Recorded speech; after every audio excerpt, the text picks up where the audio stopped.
بسم اللہ الرحمن الرحیم۔ میں ہوں اینالسٹ اور اسکالر زین العابدین اور آپ دیکھ رہے ہیں یوٹیوب چینل۔ سامعین، آج میں آپ کے سامنے تصویر کے دو رخ پیش کروں گا۔ پہلا رخ تو پی ایم ایل نون جو ہے وہ سرخرو ہوئی ہے صاف پانی کے کیس میں جو نیب نے ان کے اوپر دائر کیا تھا، اور دوسرا پی پی پی اور پی ٹی آئی ایک دوسرے کے خلاف جو جلسے نکال رہی ہے اور پروٹیسٹ کر رہی ہے، اس کی وجوہات کیا ہیں اور وہ ایک دوسرے سے کیا چاہتے ہیں۔ تو پہلے ڈسکس کر لیتے ہیں کہ مولانا فضل الرحمان اور شہباز شریف جو ہیں وہ مل رہے ہیں اس سے جو پرویز الہی سے،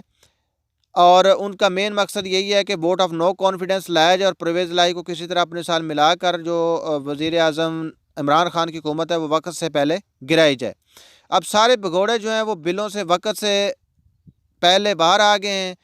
اور چوہوں نے بلوں سے نکلنا شروع کر دیا اور پی ٹی آئی کو کمزور کرتے جا رہے ہیں۔ پی ٹی آئی کے اتحادی ٹوٹ رہے ہیں، اور پی ٹی آئی کے ایک سابقہ انفارمیشن سیکرٹری احمد جواد نے بھی شہباز شریف سے ان کی ماڈل ٹاؤن ریزیڈنس پر ملاقات کی ہے۔ اب ان تمام ملاقاتوں کا جو مولانا فضل الرحمان کر رہا ہے، شہباز شریف کر رہا ہے پرویز الہی کے ساتھ، یا پی ٹی آئی کے جو انفارمیشن سیکرٹری ٹوٹ کر ملے ہیں شہباز شریف سے، مقصد واضح ہے کہ جو پی ٹی آئی کی گورنمنٹ ہے اس کو وقت سے پہلے گرایا جائے اور پی ایم ایل نون کی حکومت اگلے الیکشن میں لائی جائے۔ اب جو صاف پانی کا کیس ہے اس میں جج سجاد علی نے 16 لوگوں کو بری کیا ہے، اور اس نے کہا ہے کہ جو نیب نے کیس دائر کیا تھا 345.828 ملین روپیز کی کرپشن کا، کہ پی ایم ایل نون نے یہ کرپشن کی ہے اور گھٹیا میٹیریل استعمال کیا ہے اور سستے فلٹر پلانٹ لگائے ہیں صاف پانی کے لیے، تو یہ سب جھوٹ ہے۔ نہ کوئی کرپشن ہوئی ہے اور نہ میٹیریل کوئی اس کی دھاندلی ہوئی ہے، اور نہ اس طرح کی کوئی اور چیز کوتاہی پائی گئی ہے۔ جج نے یہ تفصیلی فیصلہ لکھا ہے جو پی ایم ایل نون کے حق میں آیا ہے، اور ان چیزوں سے صاف نظر آ رہا ہے کہ اب عدالتوں کے اندر بھی پی ایم ایل نون کو ریلیف ملنا شروع ہو گئی ہے، اور پی ٹی آئی کو بظاہراً ہر طرف سے منہ کی کھانی پڑ رہی ہے۔ اصل میں یہ کیس جو تھا یہ نیب نے اس لیے دائر کیا تھا کہ جو پی ایم ایل نون کے ایک سابقہ کیا کہتے ہیں، پی ایم ایل نون کے ایک former chief executive Waseem Ajmal اور اس کے ساتھ جو 14 دوسرے لوگ تھے ان کے خلاف کیا گیا تھا، اور اس میں یہ بات کہی گئی تھی کہ پی ایم ایل نون جو ہے انہوں نے اتنی بڑی کرپشن کی ہے تاکہ جو پی ایم ایل نون ہے ان کو عدالتوں کے اندر رسوا کیا جائے، کرپشن کے کیس ڈالے جائیں اور عوام کا دل ان سے کھٹا کیا جائے، لیکن جو ہے انصاف جو ہے وہاں پر دیکھا جاتا ہے کہ ثبوت ہیں کہ نہیں، تو ثبوت تو پائے نہیں گئے، جس کی وجہ سے جج نے پی ایم ایل نون کو ان چیزوں سے سرخرو کر دیا ہے۔ اب جب لوہا گرم ہوتا ہے تو کہتے ہیں اس پر چوٹ لگتی ہے۔ ان سب چیزوں کو دیکھ کر پی پی پی جو ہے وہ باہر آ گئی ہے، اور اس نے یہ کہا کہ ہم پی ٹی آئی کے خلاف ایک بہت بڑا جلسہ نکالیں گے اور اس کی حکومت کو گرائیں گے فروری کے اندر، جس کو دیکھتے ہوئے اس کے انکاؤنٹر میں یعنی کہ ایک جوابی حملہ تیار کر لیا پی ٹی آئی نے، اور پی ٹی آئی نے بھی کہا ہے کہ ہم بھی جو ہے سندھ کی حکومت کے خلاف ایک ریلی نکالیں گے، ایک جلسہ نکالیں گے 26 فروری کو، جو مختلف شہروں سے ہوتا ہوا کراچی کے اندر آخر میں اس کا سٹیج سجے گا، اور جس میں ہم بے نقاب کریں گے زرداری مافیا کی حکومت کو۔ سامعین دیکھیں تصویر کے دو رخ، کہ پی ٹی آئی جو ہے وہ پی پی پی کے خلاف جلسہ نکال رہی ہے کیونکہ پی پی پی کی حکومت سندھ کے اندر ہے، وہ سندھ کی حکومت کو برا کہہ رہی ہے،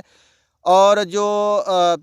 پی پی پی کی حکومت ہے وہ فیڈرل گورنمنٹ کو برا کہہ رہی ہے، وہ وزیر اعظم پاکستان کے خلاف جلسہ نکال رہی ہے۔ اب دونوں کا ایک دوسرے کے سامنے آمنا سامنے ٹاکرا ہونے جا رہا ہے، اور دونوں ایک دوسرے کے خلاف گالی گلوچ بکیں گے، سٹیج پر جھوٹ بولیں گے، اور اس طرح کی جو باتیں ہیں سامنے آئیں گی۔ اب جو پی ٹی آئی کا جلسہ ہے اس کو وزیر خارجہ شاہ محمود قریشی جو ہیں وہ لیڈ کریں گے، اور پی پی پی کا جلسہ ہے اس کو آصف علی زرداری اور بلاول بھٹو میں سے کوئی ان کو لیڈ کرے گا۔ اب دیکھنے میں اگر آپ ان چیزوں کا انالائز کریں اور سندھ کی جو موجودہ صورتحال ہے جس پر فیڈرل گورنمنٹ یعنی جو پی ٹی آئی کی گورنمنٹ ہے وہ جلسہ نکال رہی ہے سندھ کی حکومت کے خلاف، کہ جو سندھ میں مافیا بنا ہوا ہے ایک بہت بڑا، یہ جو چیف منسٹر موجودہ سندھ ہیں مراد علی شاہ، یہ تو ایک قسم کا ان کا کیا کہتے ہیں ٹاؤٹ ہے بلاول بھٹو زرداری کا، اور یہ ان کا اکاؤنٹنٹ ہے۔ اس کا کام تو صرف ان کے خزانے بھرنا ہے اور خزانوں کا حساب رکھنا ہے، اور ان کی مرضی کے خلاف تو یہ ایک فیصلہ بھی نہیں کر سکتا۔ ایسی گورنمنٹ جس میں جو وزیر اعلیٰ ہو وہ صوبے کا کٹ پتلی وزیر اعلیٰ ہو، اور جس کے پیچھے جو بیٹھے ہوئے مافیا وہ اس سے کام کریں، وہاں پر قانون کیا ہوگا؟ اور اس سے بڑھ کر یہ کہ جو بلاول بھٹو زرداری ہے وہ پارلیمنٹ کے اندر وہ ہیڈ ہے پارلیمنٹ کی سٹینڈنگ کمیٹی میں آن ہیومن رائٹس کے اوپر۔ مطلب صاف آسان لفظوں میں آپ کو یہ بتاتا ہوں کہ جو پارلیمنٹ کے اندر ایک ہیومن رائٹ کی کمیٹی بنائی گئی ہے، اس میں بلاول بھٹو زرداری کو ہیڈ بنایا گیا، یعنی جو انسانی حقوق ہیں اس کا ہیڈ کون ہے پاکستان میں؟ وہ بلاول بھٹو زرداری ہے۔ اب سندھ کے حالات دیکھیں، آئے دنوں چھوٹے چھوٹے بچوں عورتوں کے ساتھ سرعام ریپ ہوتا ہے، قتل کیے جاتے ہیں، مالک جو ہیں وہ اپنے مزاروں سے زمینیں چھین لیتے ہیں، اس طرح کے واقعات ہوتے ہیں۔ تو وہاں پر جو بلاول بھٹو زرداری ہے وہ انسانی حقوق کا جو سربراہ بنا ہوا ہے، وہاں پر اس نے کیا اصلاحات کی ہیں، کیا ریفارمز یہ لے کر آیا ہے؟ وہاں پر تو ایک بہت بڑی مافیا ہے۔ یہاں پر تو پی ٹی آئی کی گورنمنٹ بالکل صحیح ہے کہ جو سندھ کے اندر ایک مافیا ہے جس نے پورے صوبے پر ہولڈ قائم کیا ہوا ہے اور ڈرا دھمکا کر لوگوں سے ووٹ لے لیتے ہیں اور ہر الیکشن میں کامیاب ہو جاتے ہیں۔ یہ ریلی اسی لیے نکالی جا رہی ہے کہ جو 2023 کے الیکشن ہے اس میں آصف علی زرداری کا جو مافیا گورنمنٹ ہے اس کو فیل کیا جائے اور پی ٹی آئی کی گورنمنٹ لے کر آئی جائے۔ اور پی ٹی آئی بھی جو ہے اپنے ہتھیار تیار کر رہی ہے، پی پی پی جو ہے وہ بھی اپنے ہتھیار تیار کر رہی ہے، ایک بہت بڑا جلسہ